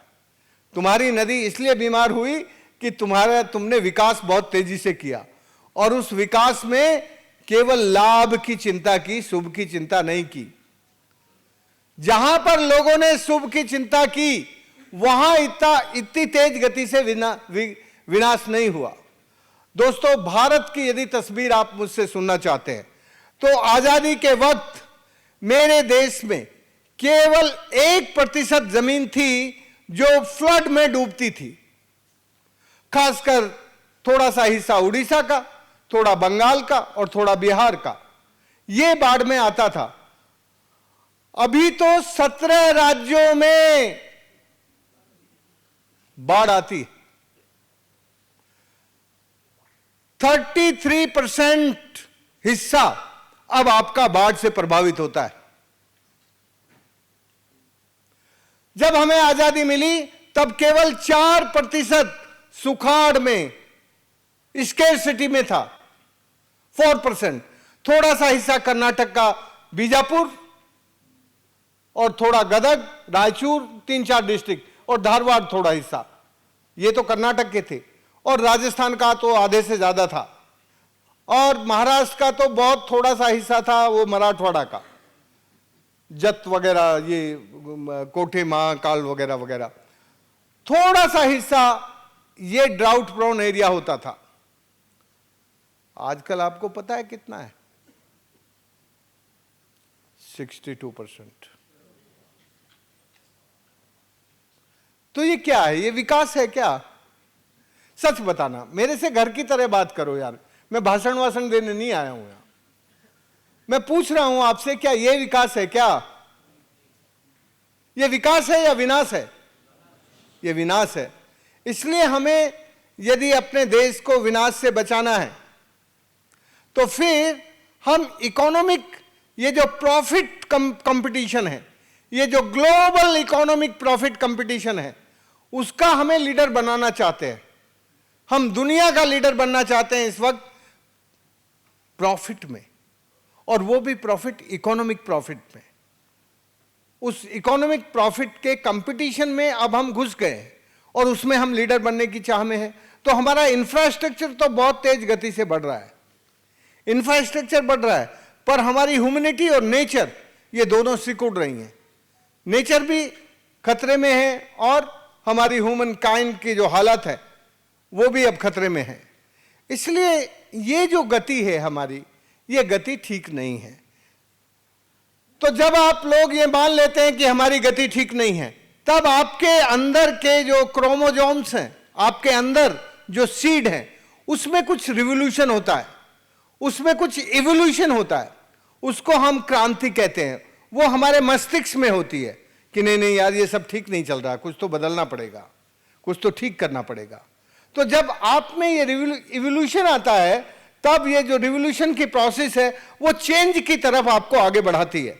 तो आपके अंदर परिवर्तन करने का संकल्प होने लगता है, जज्बा आने लगता है कि हमें अच्छा करना है, ठीक करना है। और जब आप परिवर्तन करने लग जाते हैं, तब आपके सामने दो रास्ते होते हैं। एक रास्ता होता है विकास का, परिवर्तन के बाद विकास का रास्ता होता है, और एक रास्ता होता है रिजुविनेशन का।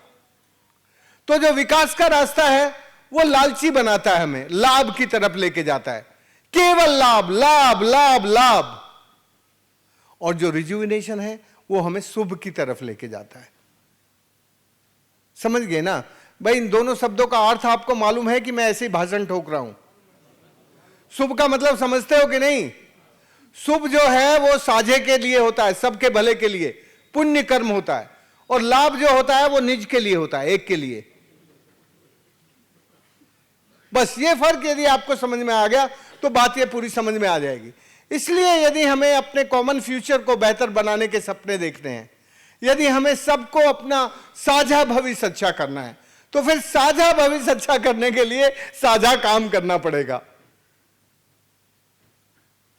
साझा भविष्य अकेले ठीक नहीं हो सकता। यस, नमामि गंगे से कुछ लोगों को लाभ हुआ है, शुभ नहीं हुआ। ये बड़ा होशियार आदमी है जिसने सवाल पूछा है। हाँ, होशियार है बिल्कुल। यस सर, 8-9 साल पहले कोल्हापुर का एसटीपी प्लांट बंद हो चुका था। 20 दिनों तक बंद था। एक ही अफसर को ये सब बातें पता थी, उसने अपने हायर अथॉरिटी को बताया नहीं। और जयंती नारा से, दुधाली कैंप से, उधर से दिनों दिन, रातों दिन, 20 दिन तक मैल और मूत्र बहता रहा। इस नगरी के 42 लोग मर गए जॉन्डिस के कारण। तो यही चीज अगर यूरोप में अगर बाहर कहीं होती थी तो हलचल हो जाती थी, क्रांति हो जाती थी। लेकिन मेरे 2 सवाल है सर। 42 लोग मरने के बाद में भी हम अपने आप से भी सवाल नहीं पूछते और हम अपने सरकारों से भी सवाल नहीं पूछते।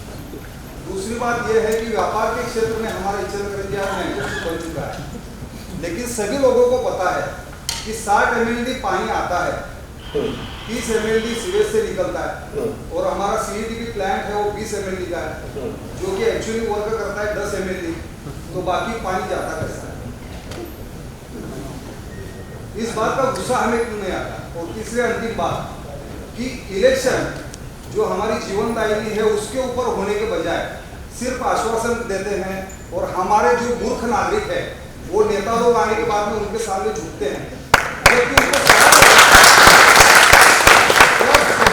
हर चौराहे पर सवाल होगा कि मेरी पंचगंगा कब शुद्ध होगी, तब इनको अकल आएगी। यार इसके नाम की एक बार और ताली बजा दो यार जोर से।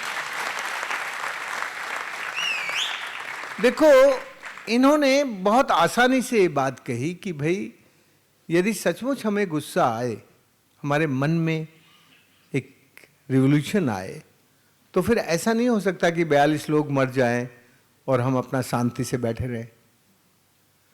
और 42 लोग मरने के बाद फायदा किसको हुआ? वो जो STP लगाने वाला कॉन्ट्रैक्टर था उसको हुआ, ईचलकरण जी को फायदा नहीं हुआ। केवल STP लगाने वाले कॉन्ट्रैक्टर को फायदा हुआ। तो मेरा कहना यह है कि हमें अब देर सबेर ये सोचना ही पड़ेगा कि यदि अपने साझे भविष्य को अच्छा करना है तो हम कैसे साझे बैठकर बातें तो करें, कम से कम कुछ साझे भविष्य के बारे में सोचे तो सही कि हम साझा भविष्य कैसे सुधार सकते हैं। भाई देखो, ये बात जरूर है कि आप मुझसे कह सकते हैं राजेंद्र भाई आप बहुत कॉम्प्लिकेटेड बातें कर रहे हो, पर ये कॉम्प्लिकेटेड बात नहीं है, ये सिंपल बात है कि लाभ जब कमाना है तो एक आदमी कमा सकता है बिना दूसरों से बात किए हुए, तो लाभ के लिए ठीक है, लाभ कमाने के लिए एक अकेला कर सकता है। पर यार तुम बात तो कर रहे हो शुभ की कि हमारी पंचगंगा ठीक होनी चाहिए, और वो भी करोगे तुम अकेले अकेले, तो पंचगंगा कैसे ठीक होगी? इसलिए शुभ की बात साझे के बिना नहीं होती। आप हिंदुस्तान एक जमाने में दुनिया का सबसे अच्छा व्यापार का तंत्र था।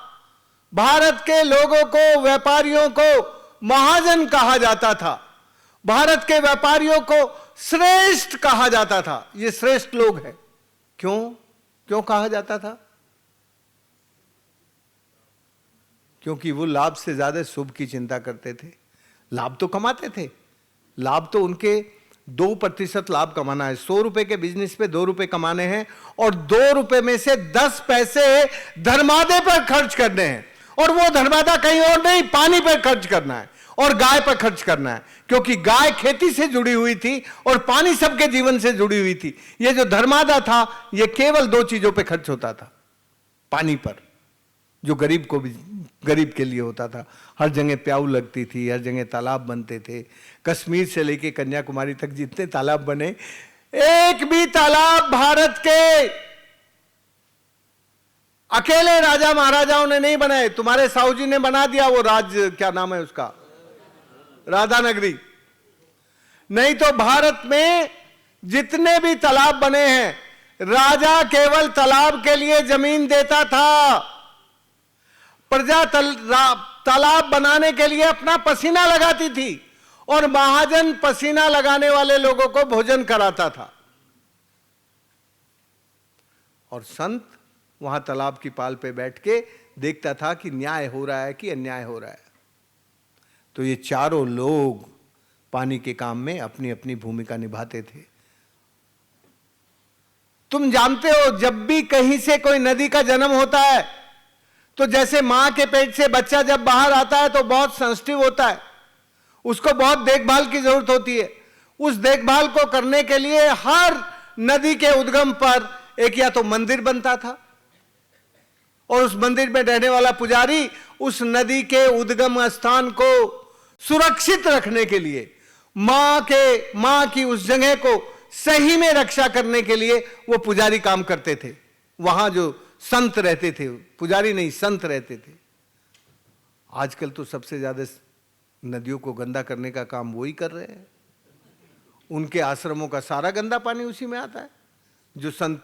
जिन संतों को नदियों की पवित्रता की रक्षा करने का काम था, आजकल उन्होंने ही गंदा करना शुरू कर दिया। दोस्तों, मैं आपको बस एक आखिरी बात बताना चाहता हूं कि गंगा जी में 2800 साल पहले जब गंगा नीचे आई तो गंगा में दोनों तरफ किसानों ने हल चला के पानी तक खेती बोनी शुरू कर दी। तो गंगा अपना जगह बदलती रहती है, कभी इधर जाती है कभी उधर जाती है। तो दोनों तरफ के किसानों में लड़ाई हुई। तो जब ये लड़ाई होने लगी तो ये दोनों तरफ के किसान इकट्ठे होके, ये जो लक्ष्मण झूला है ना यहाँ ऋषिकेश के ऊपर, वहाँ एक बहुत बड़ा संत रहता था, उसके पास गए ये दोनों कि भाई ये हम हल इसमें गंगा में चला रहा है मेरी जमीन पे। तो संत ने कहा कि देखो भाई, ये जो गंगा है ना ये मेरी नहीं है, और जब मेरी नहीं है तो मैं इसका फैसला कैसे कर सकता हूं? ये तो राजा की, प्रजा की, संत की और महाजनों की साझी है। तो तुम इन चारों को बुलाओ, प्रजा को बुलाओ पूरी को, राजा को भी बुलाओ, महाजन को भी बुलाओ और संतों को भी बुलाओ, तो फैसला हो जाएगा। तो फिर इन किसानों ने एक मौका ढूंढा कि भाई ये जो कुंभ का मेला होता है, तब उस कुंभ के मेले में हमारे राजा रहते थे, वहाँ जब तक कुंभ रहता था राजा वहीं रहता था। तो ये चारों लोग इकट्ठे होते हैं। तो चारों लोगों ने, चारों लोग का मतलब चार लोग नहीं, ये चारों सब तरह के। तो ये प्रस्ताव आया कि भाई गंगा की जमीन पे कब्जा हो रहा है। तो प्रस्ताव में, निर्णय में लिखा हुआ है, वो एविडेंस कागज है अभी भी वो, कि 200 हाथ का मतलब होता है ये इतना लंबा, कहीं कहीं हाथ इतना भी होता है, लेकिन वो गंगा जी के उस इलाके में हाथ इतना बड़ा होता है, ये उंगली से लेके यहां तक 200 हाथ दूरी तक कोई हल नहीं चलाएगा। तब गंगा का विवाद मिटा कि जहां गंगा का पानी का प्रवाह है उस प्रवाह से लेके 200 हाथ तक हल नहीं चलेगा, कोई खेती नहीं करेगा, कोई इंडस्ट्री नहीं लगेगी। तो भारत में ऐतिहासिक तौर पर नदियों को ठीक करने के लिए बराबर बहुत सारे काम समय समय पर हुए हैं, पर आजकल हम उन सब चीजों को भूलते जा रहे हैं। मुझे लगता है कि यदि आप पंचगंगा को अमृत वाहिनी बनाना चाहते हो तो पहले तो आप इस राधा नगरी बनाने वाले को पूछ लो कि भैया तूने राधा नगरी क्यों बनाया था? इचल करंजी को पानी तो चाहिए था ना, या बिना पानी के हो जाता?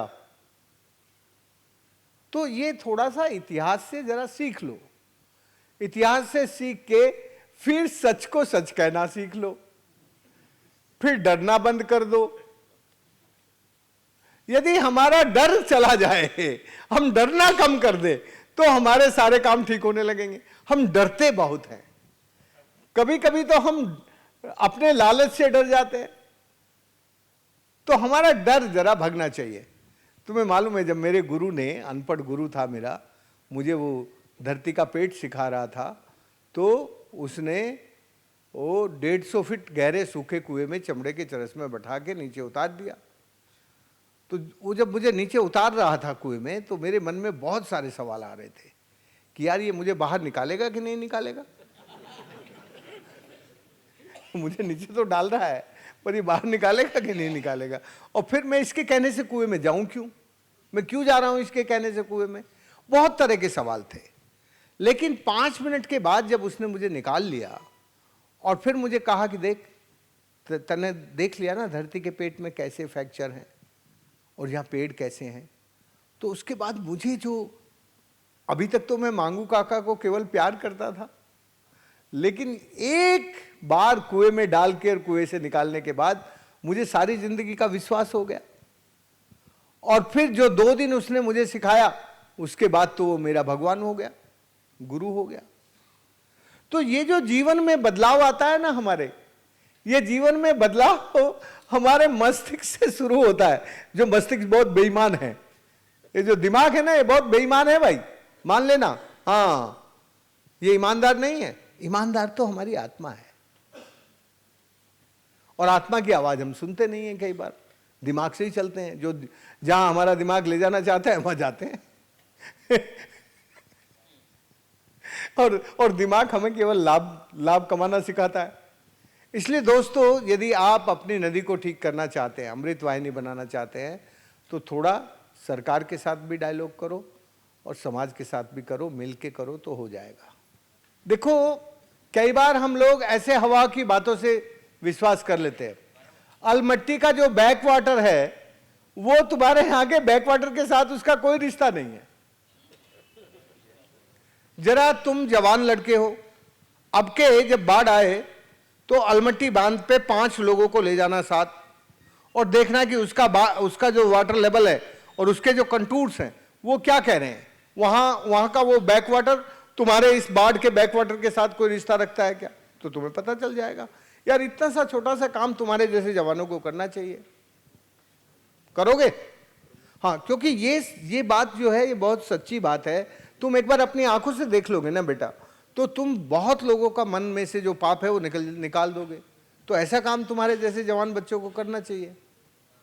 और तुम्हें कोई और बात समझ में नहीं आए, कोई दिक्कत हो तो इसको ये संदीप को पकड़ लेना, ये फिर कोई दिक्कत होगी तो मैं तुझे बता दूंगा, ठीक है?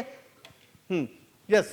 मोदी को मुमकिन नहीं है, लेकिन भारत देश में अत्यंत स्वच्छता स्वप्न था कि नदी जल प्रकल्प होना चाहिए।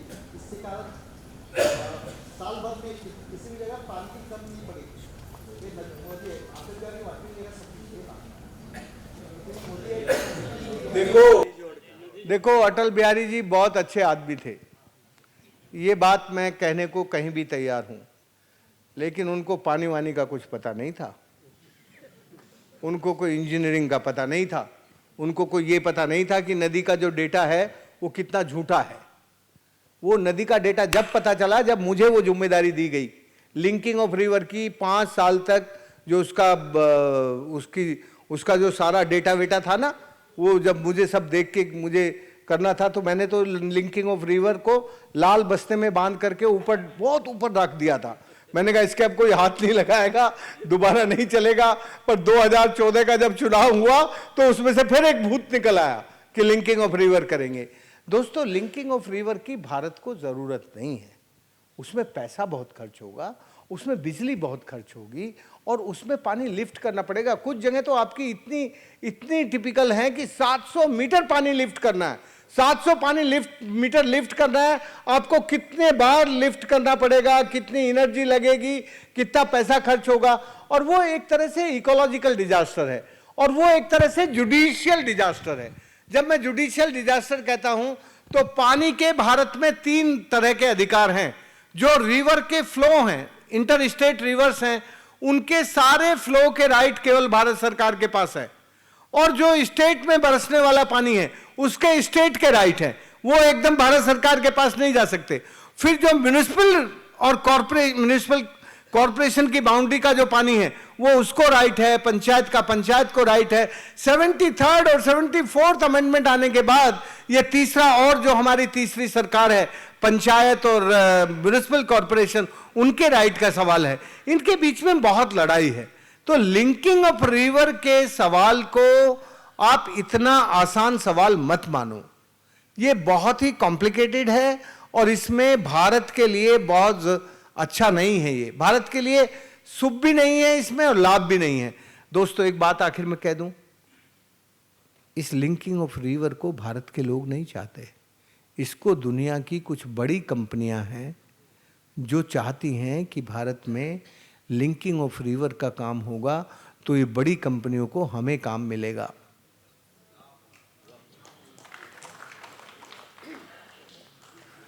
भारत के लोग तो पानी चाहते हैं यार।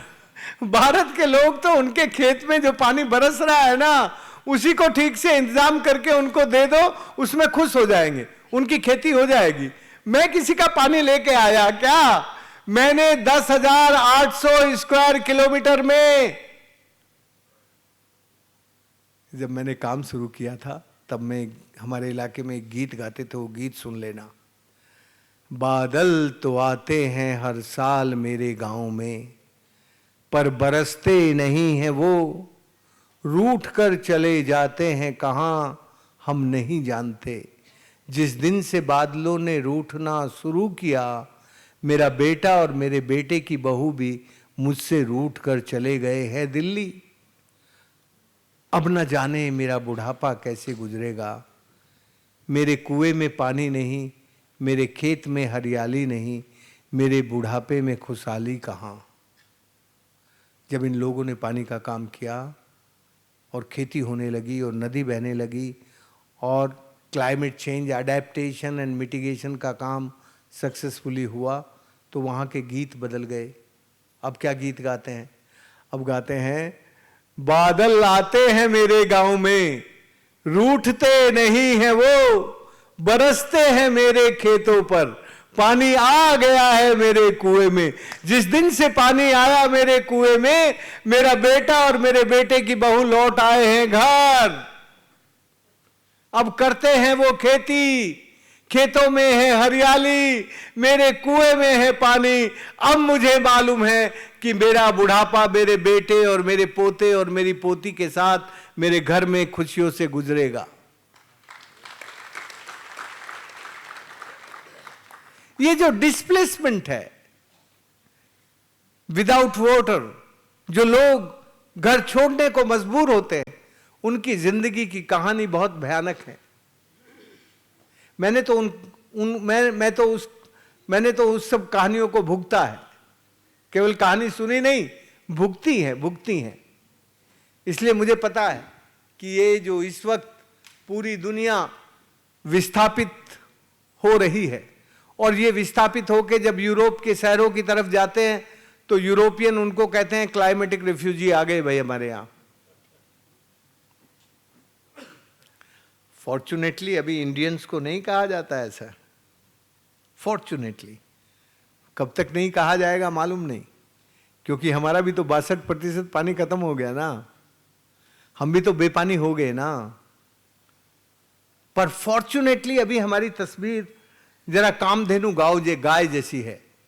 हम जब यूरोप में जाते हैं तो मेहनत करके कमाते हैं और उनको टैक्स देते हैं, उनके घरों का किराया देते हैं, तो बहुत सारा पैसा हम उन्हीं को देके आ जाते हैं अपनी कमाई का।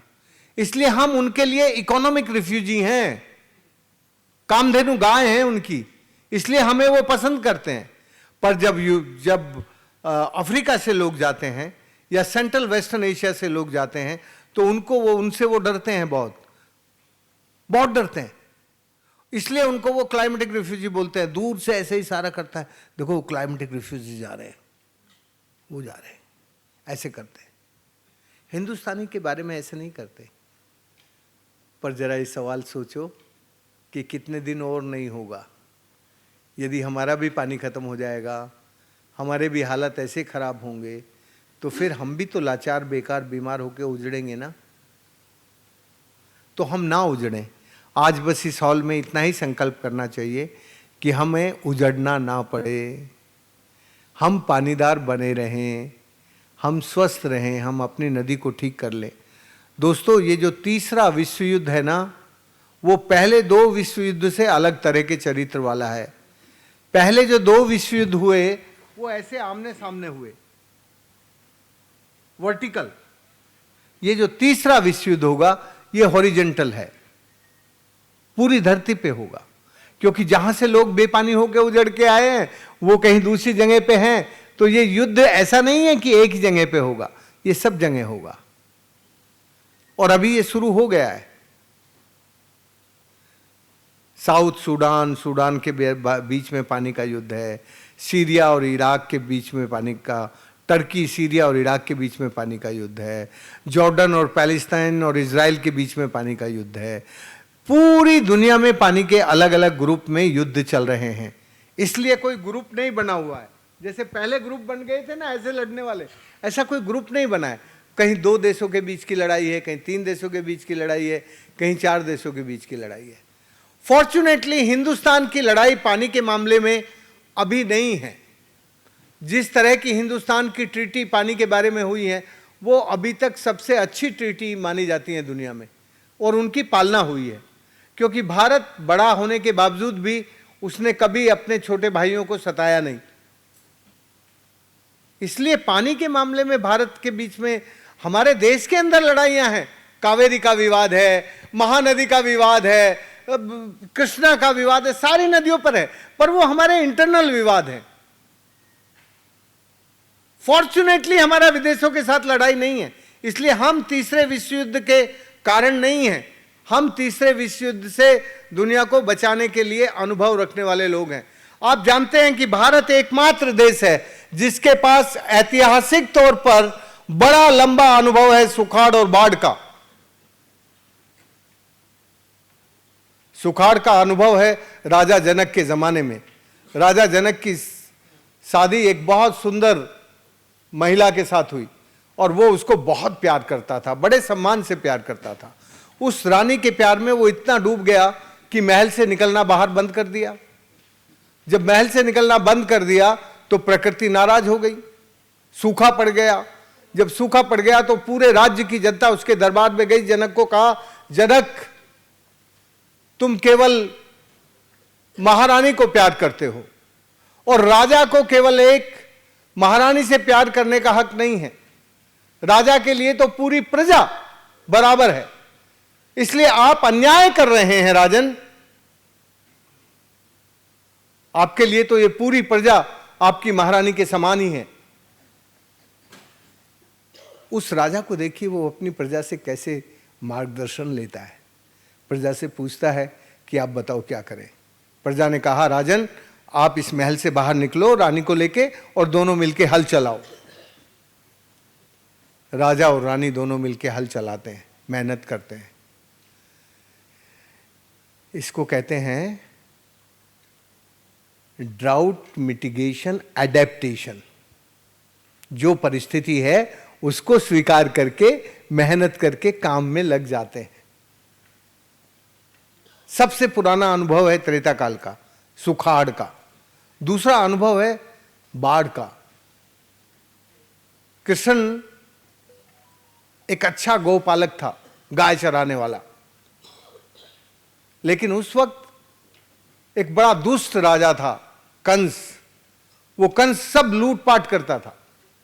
तो उस कंस से इंद्र बहुत नाराज हो गया।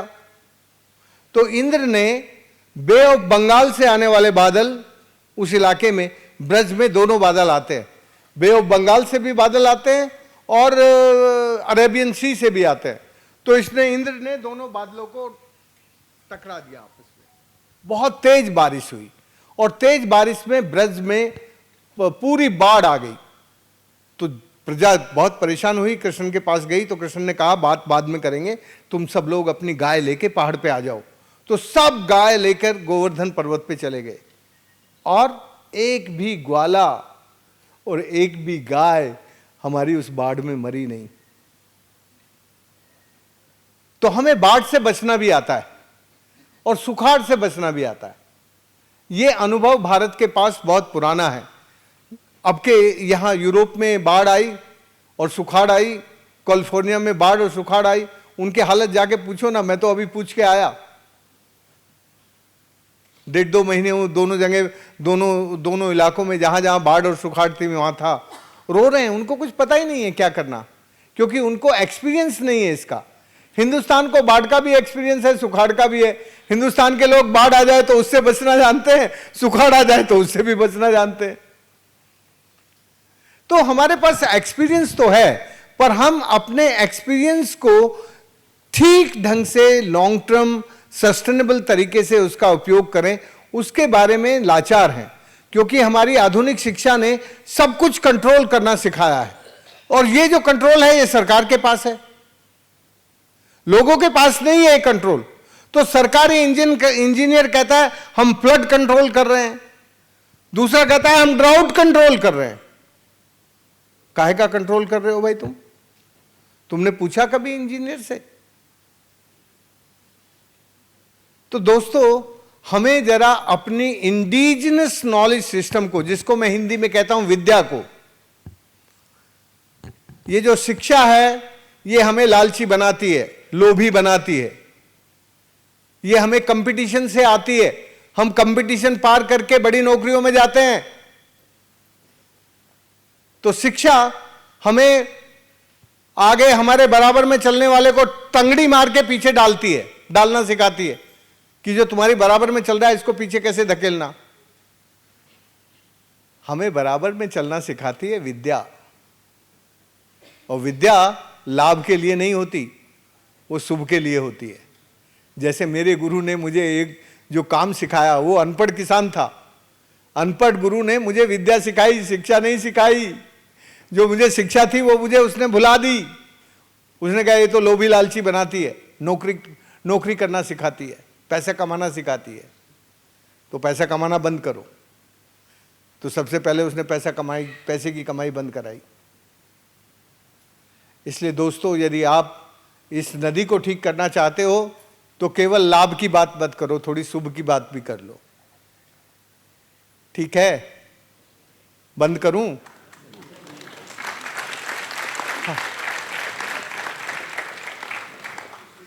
हाँ हाँ हाँ हाँ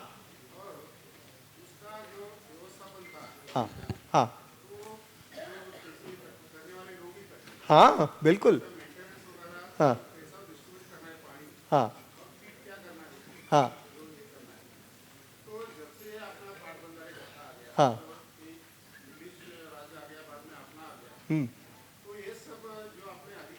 हाँ हाँ हाँ हाँ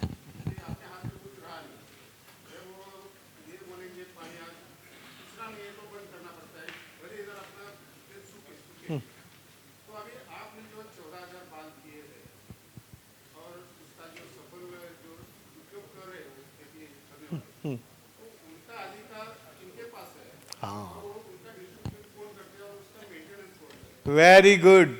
देखो, अच्छा सवाल पूछा है इसने। हाँ, ये ऊपर ऊपर की बात नहीं कर रहा है, नीचे की बात कर रहा है। ये नीचे की बात जानना जरूरी है। देखो, एक बात समझ लो कि पानी पर भारत में जो पानी की नीति, अब तक 3 बार नीति बनी है भारत में, तीनों में इक्वल राइट की बात कही गई है, पर कभी भी उन्होंने इक्वल राइट को फॉलो नहीं किया। भारत में जो अभी भी पानी के मैनेजमेंट के कानून हैं वो पुराने अंग्रेजों के जमाने के हैं। उनके नाम आजादी के बाद हो गया। जैसे हमारे यहां राजस्थान में एक इरिगेशन ड्रेनेज एक्ट 1954 है। इस एक्ट को लगा के मेरे खिलाफ 377 मुकदमे हुए। 377 मुकदमे। जब भी मैं एक बांध बनाता था तो सरकार का सुपरिंटेंडेंट इंजीनियर मेरे खिलाफ एक मुकदमा दायर कर देता था। फॉर्चुनेटली इंडियन जुडिशरी ने, मैं जैसे ही मुझे उसका जवाब वो आता था नोटिस, मैं उसका जवाब लिख के भेज देता था, हाँ मैंने बनाया, पर इसका मालिक मैं नहीं हूं, इसका मालिक है भारत सरकार और राजस्थान सरकार। क्योंकि मैंने ये जनता के भले के लिए, जंगली जानवरों के भले के लिए, पशुओं के भले के लिए ये बनाया है। और लोगों ने बनाया है। जिनकी जमीन पर पानी बरसता है उन लोगों ने रोका है, क्योंकि बादल बनाने का काम कोई सरकार नहीं करती। ये पानी बादल लेके आए थे और जिन बादलों ने जिनकी जमीन पे बरसाया, उनकी जमीन पे बरसे हुए पानी का हक उनको है, इसलिए वो पानी उनका है। तो कभी भी मेरे खिलाफ 377 मुकदमे 20 साल में हुए। पुराने जमाने में, अब तो कोई नहीं करता, अभी तो 25 साल से कोई मुकदमा नहीं हुआ। कोई भी मुकदमा नहीं है अब तो, पर शुरू के दिनों में तो मुकदमे हुए ना।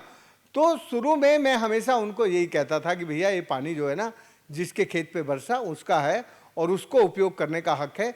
एक किसान तो इतना बड़ा बांध नहीं बना सकता, तो उस इलाके के सारे किसानों ने मिलकर एक बांध बना लिया। उसका पानी पर भी उनका राइट है, वो उसका बंटवारा करेंगे, वो उसका उपयोग करेंगे। तो इसलिए मुझे कभी भी बाद में कभी अड़चन नहीं आई। सारे मुकदमे खत्म हो गए। अब आप मुझसे पूछें कि मुकदमे कैसे खत्म हुए, क्या हुआ? KR नारायणन साहब राष्ट्रपति थे, उनको ये सब पता चला कि राजेंद्र के ऊपर इतने सारे मुकदमे हैं, तो उसने मुख्यमंत्री को लिखा कि मैं 28 मार्च को राजस्थान में अरवरी नदी देखने आ रहा हूं। वो अरवरी नदी बहने लगी है, मुझे वो देखनी है। अब उस राष्ट्रपति को कौन मुख्यमंत्री की हिम्मत की मना करे। तो जब उसका सब तय हो गया तो चीफ सेक्रेटरी कहने लगा, यार उसके खिलाफ तो इन्होंने इतने सारे मुकदमे कर रखे हैं, यदि ये मामला ऊपर आ गया तो हम सबकी नौकरी चली जाएगी, सब ठिकाने पे लग जाएंगे, क्योंकि उसने तो अपने लिए तो कुछ किया नहीं, वो तो देश के लिए किया है, उसमें सारे जवाब में लिखा हुआ है। तो ये सारे मुकदमे खत्म करो, कैसे करें? तो ये जो मैंने कहा ना, ब्यूरोक्रेट बहुत होशियार होते हैं, जरा समझ लो कैसे खत्म किया। उसमें लिखा हुआ है 2.5 फीट हाइट, 2.5 फीट हाइट का बांध बना सकते हैं, उतना पानी रोक सकते हैं, लेकिन इससे ज्यादा ऊंचे बांध नहीं बना सकते। तो उन्होंने उसको 2.5 फीट को 2.5 मीटर लिख दिया।